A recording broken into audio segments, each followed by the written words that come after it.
परत सारणची करंजी बनवते. आता वेगळं सारण बनव ना. हा, आता वेगळ्या सारणाची करंजी तुला त्या सगळ्या चवी येणार. आंबट, गोड, तिखट अशा छान ओल्या मटारची करंजी तुला दाखवते करून. ठीक आहे, त्यासाठी काही साहित्य घेतलंय मी दाखवते तुला. चल करूया. चला आता ओल्या मटारची करंजी करायची, त्यासाठी काय काय साहित्य घेतलंय ते दाखवते. आजी तू नाही, मी दाखव. बरं तू दाखव. चालेल. हा ओला मटार आहे, एक मोठी वाटी ओला मटार घेतलाय. त्यानंतर हे ओलं खोबरं आहे, एक छोटी वाटी मनुके, काजूचे छोट्या वाटीत काप केलेत, आलं आहे, मिरची, साखर आणि लिंबू, 2 मोठी वाटी मैदा, 1 वाटी रवा आणि मीठ. आता सगळं साहित्य माऊने दाखवून झालंय, तर आपण करंजी बनवायला घेऊ. आजी तू करंजी बनव, मी जाते ड्रॉइंग क्लासला. ठीक आहे, तोपर्यंत मी बनवून ठेवते. बाय. चला आता आपण ओल्या मटारचं सारण करून घेऊया. 1 मोठा चमचा तेल टाकलाय मी. ह्याच्यात टाकणार आहे आपण ही मिरची,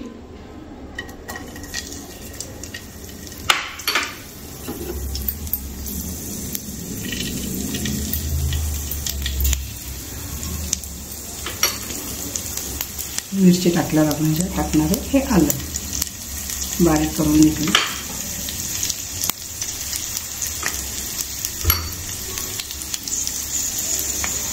हे छान परतून घेणार आपण आलं मिरची. ह्याच्यात दुसरा काही मसाला नाही आहे, छान करंजी होते ही.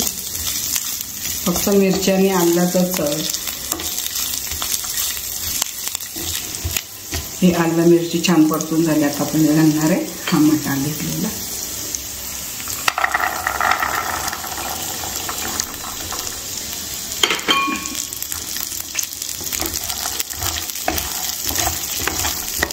छान मटार आपला परतून झालेला आहे. असं दबला की फुटला पाहिजे. इथपर्यंत आपण मटार तो छान असा परतून घ्यायचा. आता ह्याच्याच आपण ओलं खोबरं घेणार आहे, जे आपण घेतलं होतं ते सगळं ओलं खोबरं. हे खोबरं पण छान असं परतून घ्यायचं आपल्याला. इथं आपलं छान खोबरं काही परतून झालेलं आहे बघा मटार बरोबर.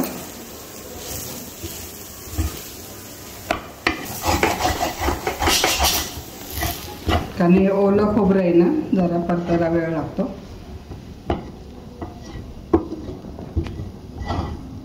चांगलं असं परतलं ना की मग टिकतं. जरा 1-2 दिवस तरी हे सारण राहतं.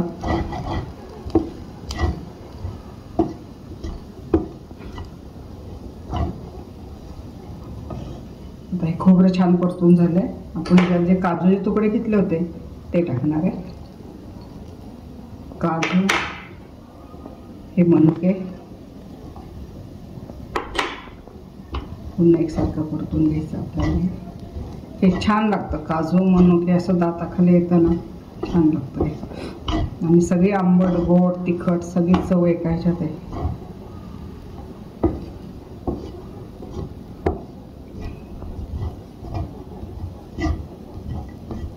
इथं आपलं हे परतून झालेलं आहे. आता आपलं राहिलं होतं मीठ, तर शेवटी आपण मीठ टाकणार आहे.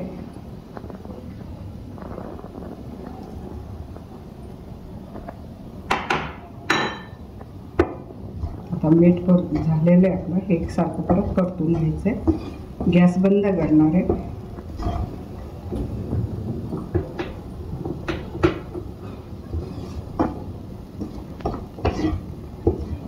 किती छान सारण झालं आपलं.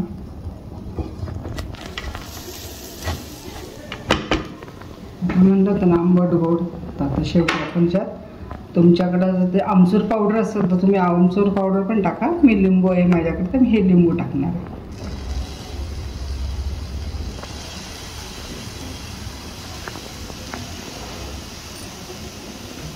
लिंबू झालं की ही साखर टाकणार आहे.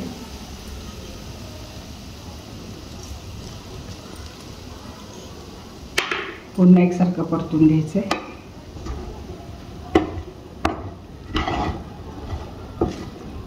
आपलं सारण झालेलं आहे. आता थंड करायला घेऊ. बघा ह्या पद्धतीने आपलं हे सारण करंजीचं छान झालेलं आहे. थंडीचे दिवस आहेत, असं काहीतरी नवीन काहीतरी खायला आवडतं. म्हणून ही करंजी नक्की करून पहा, खूप चांगले लागते. सगळे चव असते, आंबट, गोड, तिखट.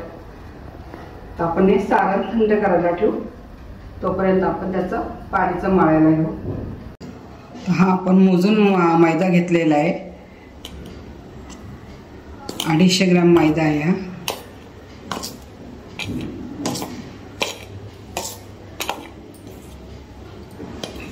आणि 50 ग्रॅम हा जाड रवा आहे त्याच्यात टाकायला.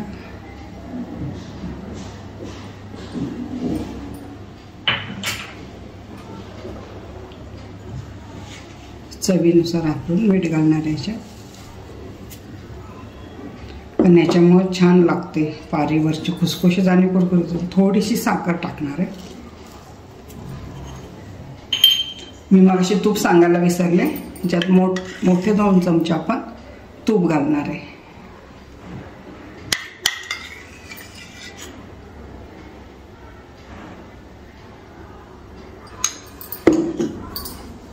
आता हे आपण छान मिक्स करून घेणार, रवा, मैदा, मीठ आणि तूप.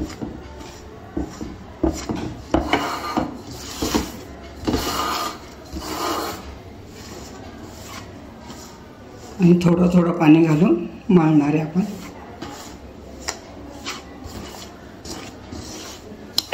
हे झालं, मिक्स झालं सगळं. तर तुपामुळे असं छान होतं पीठ, असं घट्ट गोळा होतो. तर थोडं थोडं पाणी करून आपण हा मळून घेणार आहे.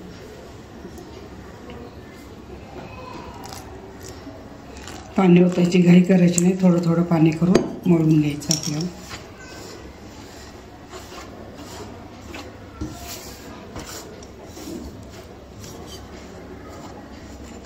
जसं लागेल तसं थोडं पाणी टाकायचं.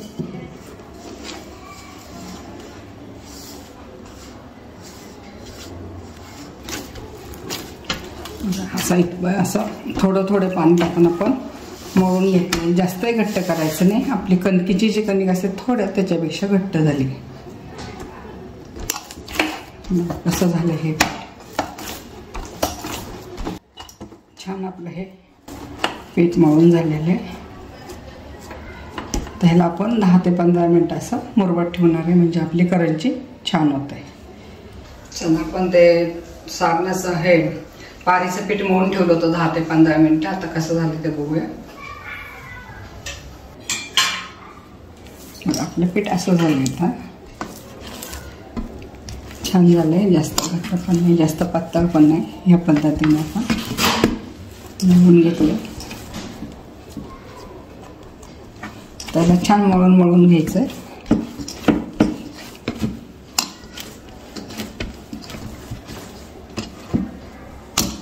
तुम्हाला कशी लहान मोठी करंजी हवी त्या पद्धतीने आपण गोळे करूया.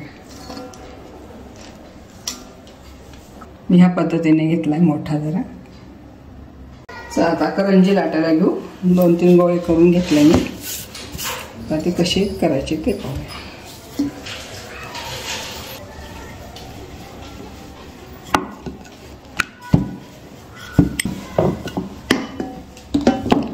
एकसारखे असे लाटून घेऊन ह्याच्यात ते सारण भरायचं आहे.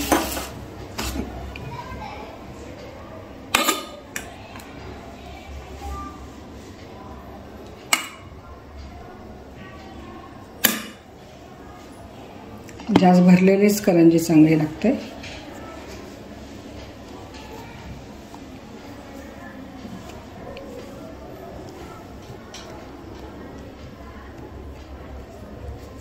असं एकसारखं करून घ्यायचे.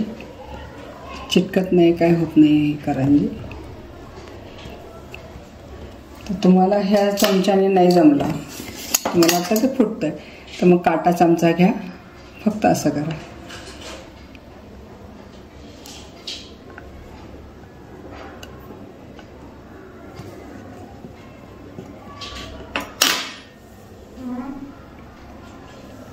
छान झाली आपली करंजी. आता तुम्हाला ह्याने पण दाखवते.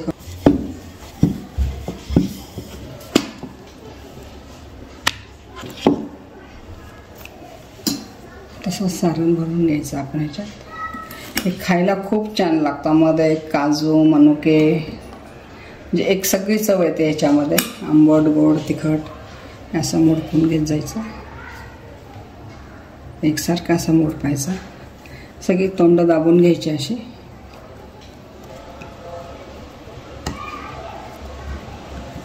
तुम्हाला ह्या पद्धतीने नाही जमलं तर मी तुम्हाला काटा चमच्याचं दाखवलं होतं. ही पण छान होतं.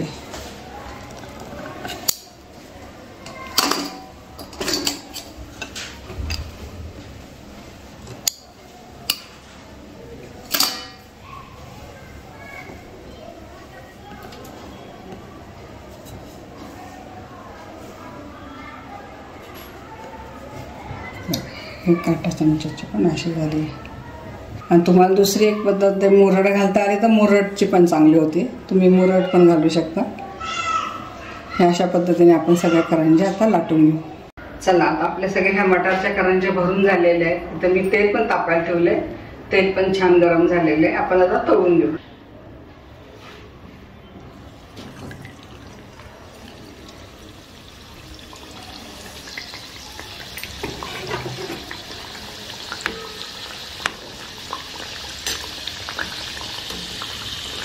एक पलटी करून घ्यायची.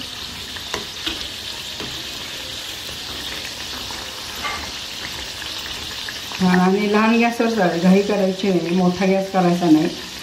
लहान गॅसवर ह्याला छान तळून घ्यायचे.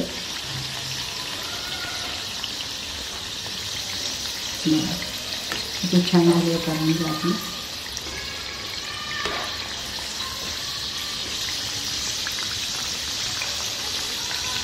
अगदी मंद गॅस ठेवायचा.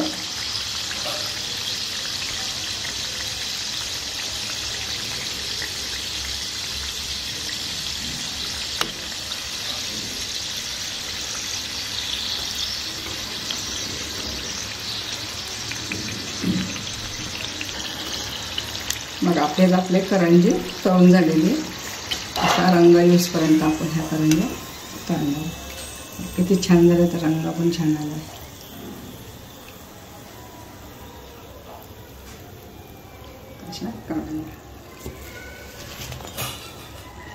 दुसरी पण टाकून दे.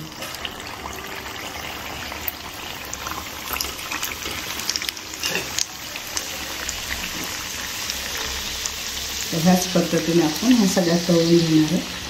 तर आता आजीने सगळ्या करंज्या तळल्यात आणि ह्या आजीने तिच्या करंज्या केल्यात. पण उरलेल्या पिठाचं मी काय काय करून ठेवलंय. तर मी आता करंज्या फोडून दाखवते. चला ह्या अशा करंज्या तुम्ही करून बघा. कारण हिवाळीतच ओला मटार मिळतो. ह्या ओला मटारच्या करंज्या खूप छान लागतात. आदल्या मधल्या वेळेला किंवा चहा बरोबर खायला, सकाळी नाश्त्याला करून बघा सगळ्यांनी. खूप छान लागतात ही करंजी. वाव छान झालं. हो छान झालं. हे आजीचं झालं. आता मी माझ्या फोडून दाखवते. बघू चांगलं झालं की नाही. खूप छान केलंय माऊनी. करंजीचाच प्रकार आहे पण तिने गोल केलं. कचोरी करून दाखवली. त्याच्यानंतर राहिलेल्या पिठाची चंपाकळी केली. एक पुरी करून दाखवली. चंपाकळी. चंपाकळी. आता मी आजीला भरवते.